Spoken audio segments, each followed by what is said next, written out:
បងចុងភៅបងខាងសំអាងនិយាយថាកុំកាន់ចឹងតកូនកំមុំពេកស្ដាយតានិយាយពីចំណុចអវិជ្ជមានខ្លះផងគេទៅទាលុយហើយអត់មានលុយឲ្យគេផុសរូបផុសអីទៀតនៅពេលដែលយើងជួបជាមួយនឹងភ្ញៀវណាដែលលំបាកហើយខ្ញុំក៏ជំរាបទៅគាត់វិញថាសូម្បីតែខ្ញុំក៏ធ្លាប់ជួបភ្ញៀវដែលលំបាកដែរប៉ុន្តែខ្ញុំកំពុងគិតថាខ្ញុំគួរតែនិយាយឬមួយក៏មិននិយាយតែបើសិនជានិយាយខ្លះពួកគាត់អាចដឹងខ្លួនព្រោះជួនកាលគាត់ធ្វើវាទាំងអត់ដឹងខ្លួនដែលសារតែវាជាអត្តចរិតរបស់គាត់ផ្ទាល់ឬមួយក៏គាត់ច្បាស់លាស់មកចាត់ចឹងទៅអូខេឥឡូវខ្ញុំអត់កាន់ចេះខាងណាទេខ្ញុំនៅកណ្ដាលនៅពេលដែលគាត់និយាយថាភ្ញៀវលំបាកគឺទីមួយគឺនិយាយអំពីលុយកាក់បើន័យថាពេលដែលចាប់កម្មវិធីអីហើយគឺអត់ចង់ឲ្យលុយទេឧទាហរណ៍ថាយើងចាប់កម្មវិធីនៅម៉ោង9ឬមួយក៏យើងដាក់ DJ ទៀតដល់ម៉ោង10 11ហើយយើងត្រូវការឲ្យលុយទៅ supplier ប៉ុន្តែគាត់អត់ឲ្យទេគាត់ថាចាំស្អែកខាងស្អែកឬក៏អាទិត្យក្រោយចឹងទៅហេតុអីបានគេត្រូវយកលុយតាំងពីយប់ហ្នឹងអត់បងប្អូនត្រូវការភេទជ្ជៈដាក់ក្នុងកម្មវិធីផ្សេងៗកុំភ្លេចតំណែងមកណាតាមរយៈលេខទូរស័ព្ទ015 46 24តម្លៃពិសេស free decor គ្នាដោយសារតែមានកម្មវិធីខ្លះគាត់អត់រៀបចំតែគាត់រៀបចំហាងហ្មងហើយយើងអត់ស្គាល់តែកូនក្លឹបកូនកំមុំទេអញ្ចឹងហើយបានក្រុមការងារខ្លះគាត់ភ័យគាត់បារម្ភហើយអ្នកខ្លះគាត់ធ្វើជាមេការឲ្យគេគាត់ធ្វើជា GM សម្រាប់បច្ចេកហ្នឹងអញ្ចឹង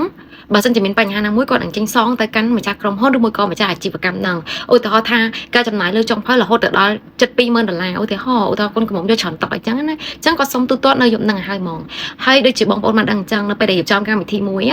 គឺមានក្រុមការងារជាច្រើនហើយក្រុមការងារខ្លះគឺគាត់យកលុយភ្លាមហ្មងគាត់ធ្វើការងារភ្លាមថ្ងៃហ្នឹងគាត់យកលុយថ្ងៃហ្នឹងភ្លាមតែម្ដងអញ្ចឹងម្ចាស់អាជីវកម្មគាត់មានលុយបវរហើយប៉ុន្តែគាត់គ្រាន់តែចង់ច្បាស់លាស់ថាគាត់មករៀបចំកម្មវិធីហ្នឹងហើយគឺគាត់បានលុយត្រឡប់ទៅផ្ទះវិញវាគឺបង្ហាញពីសុវត្ថិភាពនៃលុយកាក់តែក៏មាន supplier ខ្លះគាត់ត្រង់ចាំដល់សាច់ខាងសាច់ដែរដោយសារតែលុយគាត់មិនច្រើនប្រហែលនេះដូចខ្ញុំនិយាយខ្ញុំជាដើមខ្ញុំយក payment ខ្លះនៅក្នុងយប់ហ្នឹងបើសិនជាខ្ញុំអត់សូវស្គាល់កូនកំមុំតែបើសិនខ្ញុំស្គាល់គាត់ស្គាល់តែគាត់ក៏ស្គាល់អ្នកដែលមុនគាត់តម្លាក់លេខ contact មកស្អែកក៏បានខាងស្អែកក៏បានព្រោះខ្ញុំអត់បញ្ហាទេតែចំពោះ supplier ផ្សេងៗគឺគាត់ត្រូវទៅទូទាត់មុនហើយដើម្បីអីជាការ make sure តែគាត់បានលុយព្រមមិនធ្លាប់ជួបទេធ្លាប់មានភ្ញៀវខ្លះគឺគាត់អត់មានឲ្យលុយគេទេដូចចុងភៅដូចដេកឬមកក៏សម្អាងការជាដើមបានថាចាប់កម្មវិធីហើយថ្ងៃនេះដល់ថ្នាក់គេទៅទាលុយហើយអត់មានលុយឲ្យគេផុសរូបផុសអីទៀតហ្នឹងគឺជាចំណុចលំបាករបស់ភ្ញៀវចំណុចទី2ពេលគាត់កាក់ត8ចំណុចលើ10ទេដែលខាងយើងផ្ដល់ឲ្យស៊ីមត្រីជាមួយនឹងលុយដែលគាត់បានចាយប៉ុន្តែដល់ពេលដល់ថ្ងៃកម្មវិធីគាត់ទារហូតដល់លើស10លើ10បានន័យថាបើសិនជា service ដែលផ្ដល់ឲ្យហ្នឹងមាន8មុខមាននេះមាននោះចឹងទៅប៉ុន្តែដល់ថ្ងៃកម្មវិធីគាត់ទារលើសពី8ហ្នឹងបើសិនជាចំ supplier ខ្លះគាត់ឆ្លាតគាត់មានក្រុមការងារច្រើនគាត់ដោះស្រាយឲ្យតន់ចឹងទៅតែបើសិនជាចំ supplier ខ្លះគឺគាត់អត់បានធៀមទេគាត់មានសម្រាប់រោងផ្សេងទៅចឹងគាត់អាចជួយ support បានគឺរោរឿងមកបិចហ្មង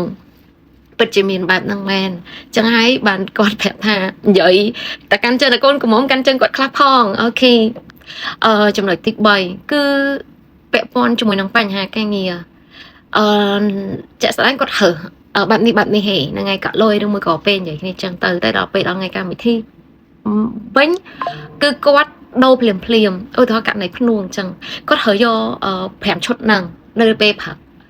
ចឹងគាត់ហៅអីហើយមុនកម្មវិធីមកទឹកគាត់ដូរគាត់សុំដូរឈុតដូរឲ្យហើយអូខេហើយ note ទុកឲ្យអស់ហើយមុនពីថ្ងៃគាត់ដូរទៀតនិយាយទៅគាត់ដូររហូតហ្មងតាមចិត្តធម្មតាបងប្រុសក៏មានឧទាហរណ៍40-50ឈុតនៅក្នុង showroom របស់គាត់អញ្ចឹងណាហើយឈុតនីមួយឈុតណាដែលគាត់ហើយគឺគាត់ទុករក្សាខូតហ្នឹងសម្រាប់កូនកំមុំហុងហ្នឹងហើយដល់ពេលដល់ចុះដល់មានការអន់សពុនចិត្តមួយគ្នាដោយសារតែអ្វីដែលគាត់ចង់បានគឺកូនកំមុំផ្សេងយកហើយអាហ្នឹងក៏ជាបញ្ហាមួយដែរចូលបញ្ហាមួយទៀតគឺក្រុមការងារទៅកន្លែងផ្សេងដែលមានបញ្ហាអីទេបានន័យថាគេទទួលស្គាល់ថារស់រាយយកចិត្តទុកដាក់មួយកូនកំមុំឬមួយក៏ច្បាស់លាស់និយាយព្រោះហើយធីមការងារហ្នឹងតែងតែបានធីបពីកូនកន្លះកូនកំមុំតែនៅពេលដល់ហង1ឬមួយក៏50មាន1រងក្នុងចំណោម50អញ្ចឹងគាត់អត់ពេញចិត្តជាមួយធីមហ្នឹងគាត់ថាធីមហ្នឹងឆ្លើយនិយាយភាសាខៀវនិយាយដើមគាត់និយាយអីចឹងណាតែចិត្តតែងតើទង្វើរបស់យើងទៅកាន់គេហ្នឹងវាមិនដែរឧទាហរណ៍ថាម៉ោង3កន្លះអត់ឃើញក៏ម្ដងអង្គការមានអាឡូបងជួយមកដល់នៅឬមួយក៏យើងអាឡូកាលមកម៉ោង3កន្លះហើយតិចអត់តាន់ហ្នឹងគឺជាហ្នឹងគេហៅថាពាក់ព័ន្ធជាមួយនឹងការទូតការនិយាយស្ដីក្រមសីលធម៌យើងចង់បានការគោរពពីគេប៉ុន្តែយើងគោរពគេហើយនៅនេះគឺជាអ្វីនិយាយតែខ្ញុំអ្នកនៅកណ្ដាលខ្ញុំបញ្ជាក់គឺខ្ញុំនៅលើភាពត្រឹមត្រូវកុំថាឡើយកូនកំមុំសូម្បីតែខ្ញុំជាកូនកំមុំក៏ខ្ញុំ កុំថាឡើយគេផ្សេងសូម្បីតែខ្ញុំចឹងដែរធម្មតាបើសិនជាផ្ដល់ការគោរពកាន់ខ្ញុំផ្ដល់ការគោរពទៅកាន់វិញហើយខ្ញុំនៅកណ្ដាលខ្ញុំអត់នៅខាងណាទេខ្ញុំនៅលើភាពធំធៅហើយបើសិនជាបងប្អូនគិតថាមានចំណុចអីដែលចង់តវ៉ាចង់និយាយអាច comment មកអត់បញ្ហាទេខ្ញុំនឹងលើកយកមកធ្វើវីដេអូប៉ុន្តែខ្ញុំសូមអសន្យាថាចេញជាទៀងទាត់ឬតែសារថាខ្ញុំមានធរៈរវល់ខ្លាំងពេកអរគុណបងប្អូនទាំងអស់គ្នា